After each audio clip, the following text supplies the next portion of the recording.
নমস্কাৰ। আজি ভাৰতবৰ্ষৰ বিভাজনৰ বিষয়ে ক'বলৈ ওলাইছোঁ। ভাৰতবৰ্ষ এখন বিশাল দেশ আৰু এই বিশাল দেশখন চতুৰ ইংৰাজে শাসন কৰিছিল।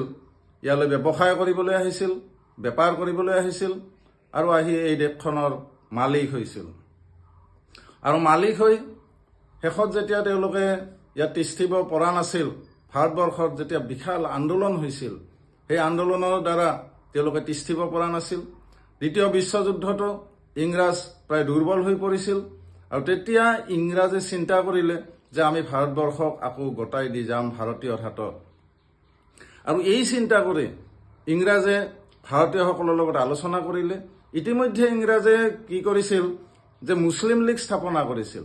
মুছলমানসকলৰ কাৰণে এটা পৃথক দল স্থাপনা কৰিছিল মহম্মদ আলী জিন্নাৰ নেতৃত্বত।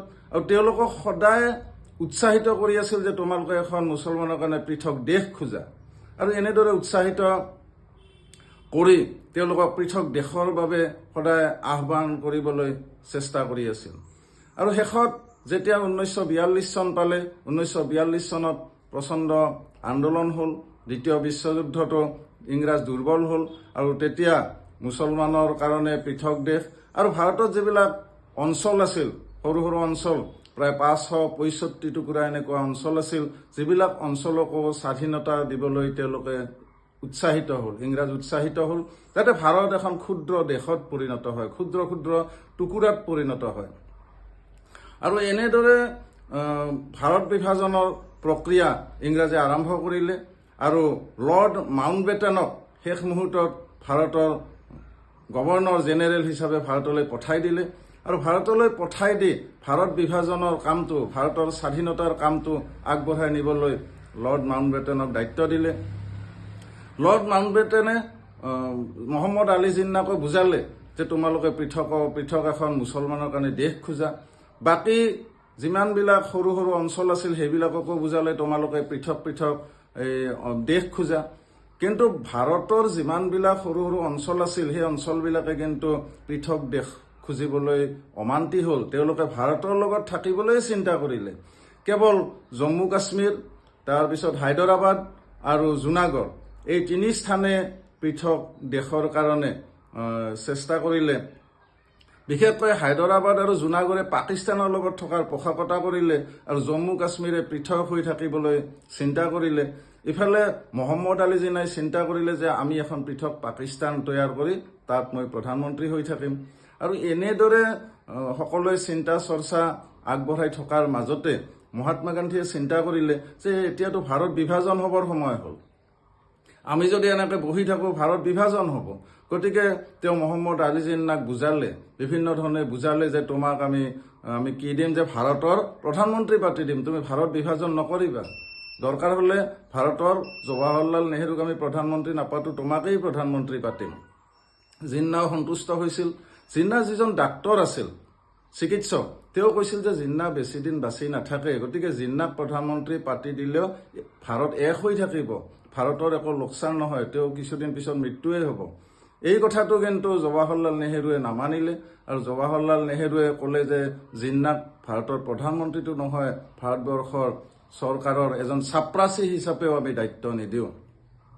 আৰু এই কথা যেতিয়া জিন্নাই গম পালে তেতিয়া জিন্নাৰ মনত ক্ৰোধ উপজিল আৰু জিন্নাই চিন্তা কৰিল যে মই এখন পৃথক পাকিস্তান তৈয়াৰ কৰিহে এৰিম। আৰু সেই ভাৱনালৈ 1946 চনত কলকাতাত প্ৰচণ্ড কি কৰিলে, বিদ্ৰোহ সূচনা কৰিলে। কলকাতাত হাজাৰ হাজাৰ লোক নিধন হ'ল, হিন্দু লোক নিধন হ'ল। আৰু এই ডাইৰেক্ট একশ্যন ডে 1946 চনত আৰম্ভ কৰি জিন্নাই বুজাব খুজিলে যে আমাক পাকিস্তান লাগিবই। আৰু এইটোৱেই ইংৰাজে বিচাৰি আছিল। আৰু শেষত ভাৰতক স্বাধীনতা দিবৰ বাবে ইণ্ডিয়ান ইণ্ডিপেণ্ডেন্স এক্ট তৈয়াৰ কৰি ভাৰতক স্বাধীনতা দিয়াৰ পূৰ্ণ প্ৰস্তুতি চলালে। মহাত্মা গান্ধীয়ে তেতিয়া ক'লে যে ভাৰতৰ বিভাজন অসম্ভৱ, ভাৰতক মই বিভাজিত হ'বলৈ কোনো পধ্যেই নিদিওঁ। মই কি কৰিম, দৰকাৰ হ'লে মোৰ আগতে মৃত্যু হ'ব লাগিব, তাৰ পিছতহে ভাৰতৰ বিভাজন হ'ব পাৰিব। ভাৰতবাসীয়ে এই কথাত বিশ্বাস কৰি থাকিল। কিন্তু ইংৰাজে শেষত কি কৰিলে যে পাকিস্তান নামৰ এখন পৃথক দেশ তৈয়াৰ কৰি দিলে। 1947 চনৰ 14 আগষ্টৰ দিনা ভাৰত বিভাজন প্ৰায় সম্পূৰ্ণ হ'ল আৰু ভাৰতবৰ্ষ নামৰ এখন পৃথক দেশ তৈয়াৰ কৰি দিলে। সেইখনত জৱাহৰলাল নেহৰু প্ৰধানমন্ত্ৰী হ'ল। ইফালে হায়দৰাবাদ আৰু জুনাগড় তেওঁলোকে যে পাকিস্তানত থাকিম বুলি কৈছিল, তেওঁলোকক চৰ্দাৰ বল্লভভাই পেটেলে বিভিন্ন ধৰণে বুজাই বঢ়াই ভাৰতৰ তলতীয়া কৰিলে। কিন্তু জম্মু কাশ্মীৰ ভাৰতৰ তলতীয়া নহ'ল আৰু জম্মু কাশ্মীৰৰ ৰজা হৰি সিঙে স্বাধীন হৈ থাকিবলৈ বিচাৰিলে। আৰু তেতিয়া জৱাহৰলাল নেহৰুৱে জম্মু কাশ্মীৰৰ এই দৃষ্টি দেখি বিশেষ চিন্তা নকৰিলে আৰু ইফালে পাকিস্তানে কৰিলে কি, স্বাধীনতাৰ পিছতে পাকিস্তানে জম্মু কাশ্মীৰ আক্ৰমণ কৰি দিলে। যেতিয়া জম্মু কাশ্মীৰত আক্ৰমণ কৰিলে, শ্ৰীনগৰলৈকে পাকিস্তানী সেনা সোমাই গ'ল, তেতিয়াহে হৰি সিঙৰ গা লৰিল। হৰি সিঙে তেতিয়া ভাৰতলৈ আহ্বান জনালে যে মোক ৰক্ষা কৰা, জম্মু কাশ্মীৰ ৰক্ষা কৰা, নহ'লে কি হ'ব, জম্মু কাশ্মীৰ পাকিস্তানে লৈ যাব। আৰু তেতিয়া ভাৰতৰ পৰা প্ৰস্তাৱ গ'ল যে জম্মু কাশ্মীৰ আমি ৰক্ষা কৰিম, কিন্তু তাৰ আগতে ভাৰতৰ লগত জম্মু কাশ্মীৰ বিলয় হ'ব লাগিব। আৰু এই কথা গম পাই জম্মু কাশ্মীৰৰ ৰজা হৰি সিঙে তেতিয়া কি কৰিলে, চুক্তি কৰি ভাৰতৰ লগত জম্মু কাশ্মীৰক বিলয় কৰি দিলে। আৰু এই বিলয় হোৱাৰ লগে লগে ভাৰতীয় সৈন্য জম্মু কাশ্মীৰত পদাৰ্পণ কৰিলে আৰু পাকিস্তানী সৈন্যক খেদি খেদি লাহোৰলৈ লৈ গ'ল।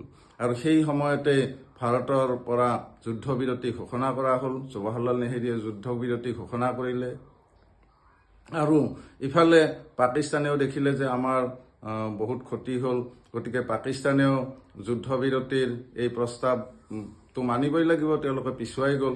আৰু এই যিটো অঞ্চল ৰাষ্ট্ৰসংঘলৈ বিবাদিত হিচাপে গুচি গ'ল, সেই বিবাদমান অঞ্চল আজিলৈকে ভাৰতে ঘূৰাই পোৱা নাই। আৰু এই ভাৰতৰ এনেকুৱা ভুলৰ বাবে যুদ্ধবিৰতিৰ ঘোষণা বা আগৰ কিছুমান ভাৰত বিভাজনৰ যিটো সমৰ্থন, এইবিলাক ভুলৰ বাবে আজিও ভাৰতবাসীয়ে কষ্ট খাই আছে। আৰু এইখিনি কৈয়েই আজি মই বক্তব্য সামৰিলোঁ। ধন্যবাদ।